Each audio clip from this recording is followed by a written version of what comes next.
जबाबदारी साहजिकच आहे की बाबा हे जे होतंय आपल्या कंपनीत होतं किंवा आपल्या तालुक्यात होतंय ते काय येतंय ते तुमच्यामुळेच कंपन्या इथे येतात. कारणीभूत जनता नाहीये, जे आहेत वरचे त्यांचेच कारणीभूत आहेत. राजकारणी टोटल राजकारणी इथं कारणीभूत आहेत. कारण ही बाकीच्यांना कुणालाही काही माहिती नसतं की ही कंपनी आली काय, किती दिवस आली, काय आली, कशासाठी.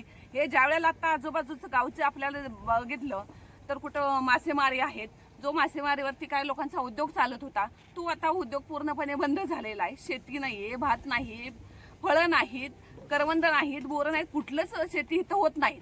आणि बघितलं तर त्या गावामध्ये फक्त म्हातारी लोक आहेत. मग युवा तरुण पिढी आहे ती का थांबत नाही इथं? कारण इथं कुठलंही साधन त्यांना नाही. पण अशा कंपन्यामध्ये मग ते लोक येतात आणि कंपनी त्या मुलांना इथं कामाला लावते, त्याचा मोबदला त्यांना देते. पण त्याच्या मोबदल्यात त्यांच्याकडून कुठलं काम करून घेते हे कुणालाही माहीत नसतं. ही महत्वाची गोष्ट आहे की लोकांनी जागरूक होऊन काम करावं. आपण कशासाठी काम करतोय आणि कुठं काम करतोय हे बघावं.